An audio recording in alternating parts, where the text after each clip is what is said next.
ஓம் நமச்சிவாய. அன்பு நேயர்களே அனைவருக்கும் வணக்கம்.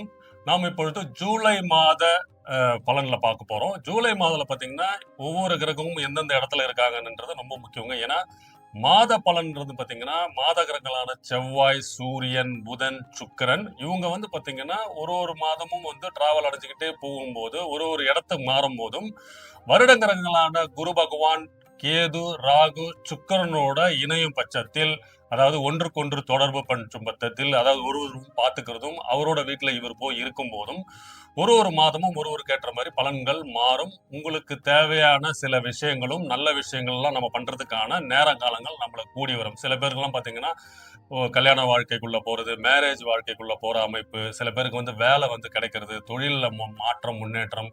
முக்கியமா பாத்தீங்கன்னா இந்த வீடு வாங்குறதுக்கு, இடம் வாங்குறதுக்குலாம் நம்ம ஒருத்தரை போய் பார்க்குறோம். ஒருத்தர் ஒருத்தர் உங்களுக்கு தெரிஞ்ச ஜோசியர்கிட்ட போய் பார்க்குறோம்னா, அவர் சொல்லுவார், இந்த மாசம் இல்லைங்க, ஒரு 2 மாசம் கழிச்சுட்டு போய் பாருங்க.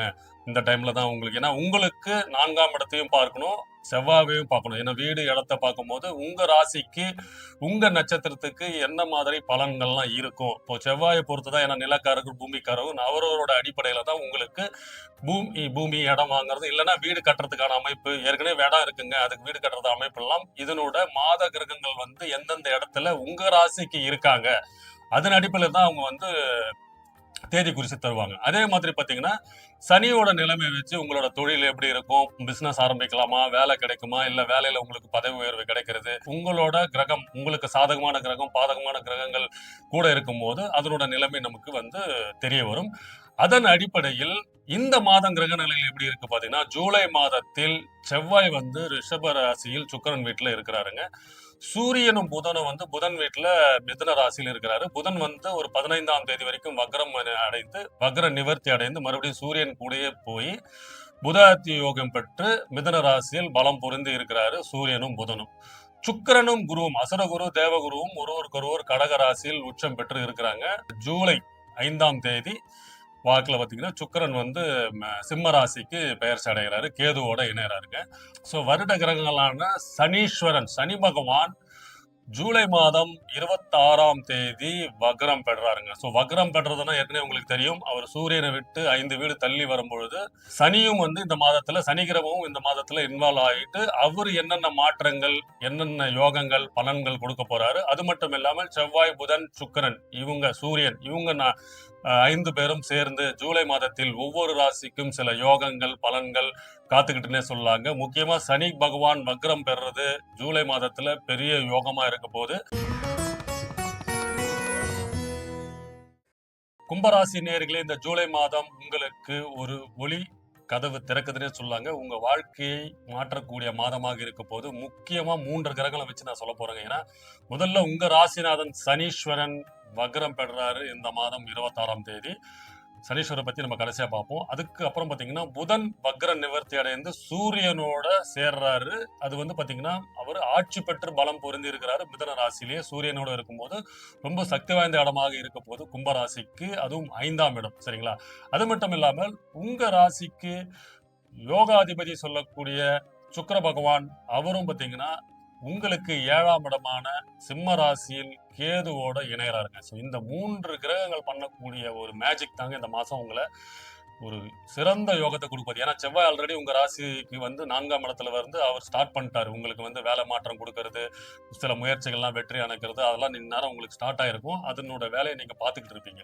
முக்கியமா இந்த 3 பேர் இந்த ஜூலை மாதத்துல ஆக்டிவா உங்களோட டிரான்சிட் பண்றாங்க. அதாவது இந்த இடத்துக்கு மாறும் போது, சோ இந்த 3 கிரகங்களின் அமைப்பு வைத்து உங்களோட வாழ்க்கை முறை இப்ப மாறும் இந்த மாதத்துல. அதுல ஒண்ணா பார்ப்போங்க.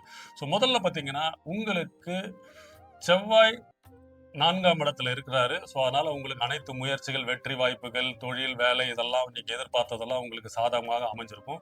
அது மட்டும் இல்லாமல் புதன் இப்போ வக்ரமா இருந்தவர் வக்ர நிவர்த்தி அடைகிறார். வக்ர நிவர்த்தி அடைந்து அவர் 5ஆம் இடத்தில் இருக்கும் பட்சத்தில் திடீர் பணவரவு, திடீர் அதிர்ஷ்டம், திடீர் யோக வாய்ப்புகள்லாம் உங்களுக்கு சேரும். புதிய மனிதர்களின் தொடர்பு மூலயமா உங்களுக்கு வேலை வாய்ப்பு உண்டாகிறதும், தொழில் அமைக்கிற யோகமும் இருக்கும். சில பேர்லாம் பார்த்தீங்கன்னா, வேலைக்காக முயற்சி பண்ணியிருப்பீங்க. 2, 3 இன்டர்வியூ அட்டெண்ட் பண்ணியிருப்பீங்க.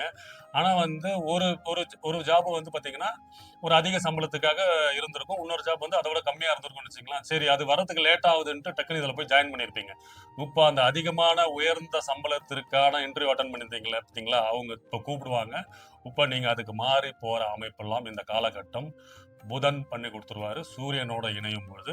அது மட்டும் இல்லாமல் அரசியல் சார்ந்த துறையில இருக்கங்க, அரசாங்க சார்ந்த துறையில இருக்கிறவங்களுக்கெல்லாம் வந்து நல்ல ஒரு வசதி வாய்ப்பு, பொருளாதாரம் முன்னேற்றம்லாம் உண்டாகும். மொத்தமா அரசாங்கம் சார்ந்த சேவை அதுக்காக நீங்க காத்துக்கிட்டு இருக்கீங்க. இப்ப சில பேர்லாம் வந்து பார்த்தீங்கன்னா, அ அரசாங்கம் மூலியமா கான்ட்ராக்ட் எடுக்கிறது, ஒப்பந்தங்கள் எடுக்கிறது, அந்த மாரி வந்து ஒரு பிசினஸ் பண்றவங்களுக்கெல்லாம் இந்த மாதம் புதிய வாய்ப்புகள், புதிய உங்களோட கான்ட்ராக்ட்லாம் சைன் ஆகும். அதன் மூலியமா பொருளாதார நிலைமை மாற்றம் ஏற்படும்.